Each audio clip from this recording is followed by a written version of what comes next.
there's a price, for a lot of people are saying, I want what Jeri and Steve has. I Mhm. want what, Pastor John Kilpatrick and Sister Brenda have. I want, they want these kind of things. And like, but there's a price. Yeah. There's a price. And I like what you had said when you were talking to Daniel Day. I believe you had said, let me find it right here. So I want to be able to put it up for everybody to see it as well.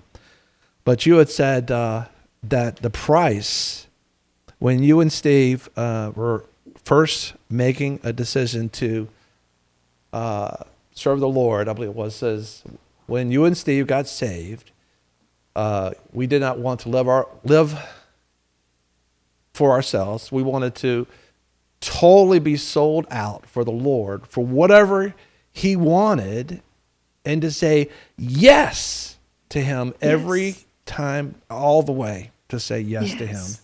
on every step of the way. Is it as simple as saying yes? I believe it I is. do Yes. I do too. It the yes, moves you forward. Uh-huh.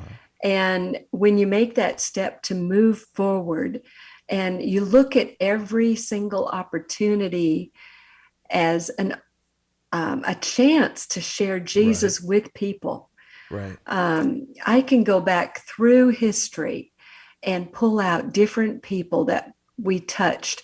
And it might have been a child. And when you touch a child's life, you touch the adult's life. Right.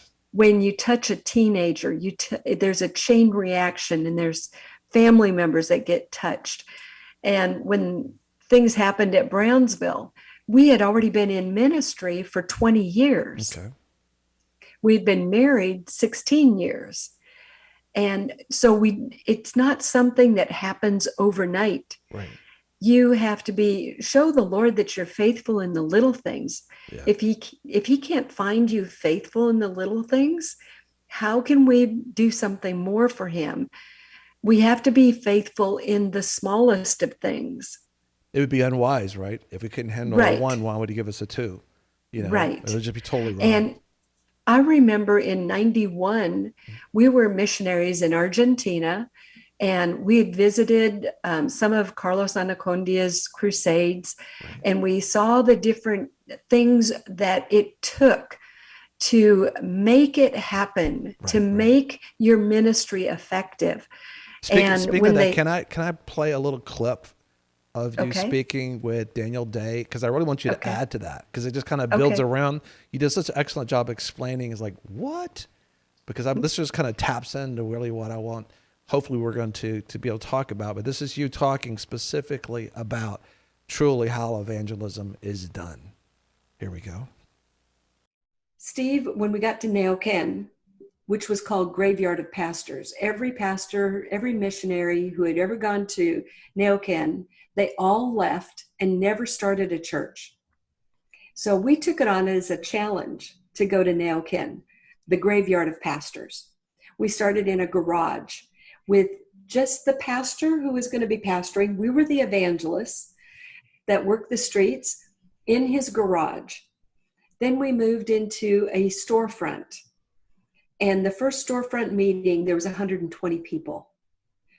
While we're in the storefront having multiple services, and we're building this building. But how did we come upon this piece of land? Steve started playing tennis with this young man, spent time with this young man on a regular basis. He led Gustavo to the Lord by playing tennis with him. And Gustavo goes, I want you to meet my mom. And so Steve went to the house and met his mom. And his mom says, I want you to meet my brother. Well, who's your brother? He's the mayor of the city. Oh, the mayor of the city. I'd love to meet the mayor of the city. They make arrangements for Steve to meet the mayor of the city. Steve goes in there and he goes, Steve, I love what you've done with Gustavo. His life has been transformed. I would like to see the young people of Neuquén have their lives transformed. What can I do to help you to see more lives changed in Neuquén? And Steve goes, well, I need a piece of land. but I don't have any money for a piece of land.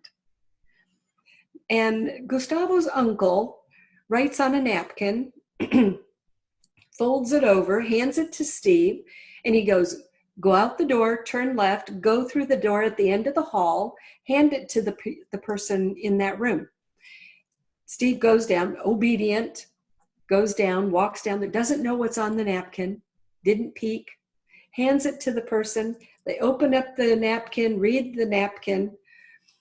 They pull down a map, and they said, every certain one, I can't remember what color it was, but certain ones they pointed out were owned by the city. The mayor says you can take your pick. And Steve picks a piece of land that's up on a hill so that the church, when it's built, will be seen from everybody down in the valley. And we had teams come in and build that church. It seated 600. And that was not room enough. The first meeting we had in it seated 500. The first meeting we had 600. And we immediately started building for a 3,000 seat sanctuary. And I could send you pictures of that sanctuary. That would be amazing. I'd love to see that. That church, I went down there after Steve passed away. I took the kids down there and we visited every single church that we had ever planted, and the children's home and everything. And we went to every single one of them, 8 churches. But that particular one has planted, at that time in 2014, had planted 25 churches. Wow. That is how it explodes. Mm-hmm. One person ministering to somebody playing tennis. That's right. And look how it exploded from that. Power of a seed. Yes. Wow. And so we cannot take lightly every single visit, every single investment that you put into a life. You do not know what that life is going to do, or their family members. But even the church, the person who came to us, who is going to be pastoring the church, the Ferreira family, they had 4 boys. Their boys at age 12 were doing Sunday school in the streets. At age 12. Wow. And one of their sons came through and went through the boot camp at Daniel's school. I've known Nico since he was 5 years old. And here he is, an on-fire evangelist in Nailkin, planting churches. Mm-hmm. And all of his brothers, his sister, they finally had a little girl, and she's married now. But they're all serving Jesus. Praise God. Every single one of them. And they're out there evangelizing, and they're loving on people. And they know that their life is not their own. So powerful. Oh my goodness. Oh my goodness. That's what I want to talk about, because that's the real deal. I mean, You're basically saying, Daniel's like, this is how it is done. And y'all went to a place where there is, was it preacher killers or something? Y'all went to a place? Graveyard of pastors. Graveyard of pastors. Yeah, I remember one particular, I won't say the pastor's name, but he said, yeah, I applied for the biggest churches around because I knew they needed me. And nobody wrote him back. Then he did the medium-sized church and wrote a letter. Nobody sent him back. And finally, he wrote this anybody. And he said, this church of about 50 preacher killers. He said, they wanted me. So that's where I started my ministry. So y'all took the job. Y'all went. Wow. Yep, we did. Wow. And the superintendent tried to talk us out of it. He goes, no, I want you to go home and look over the list, pray over the list. Steve goes, you've sent pastors to Nailkin, right, and they all leave discouraged. Right. He said, so you need somebody to go there. We'll go where we're needed. I love y'all. But, you sell out and you see God move.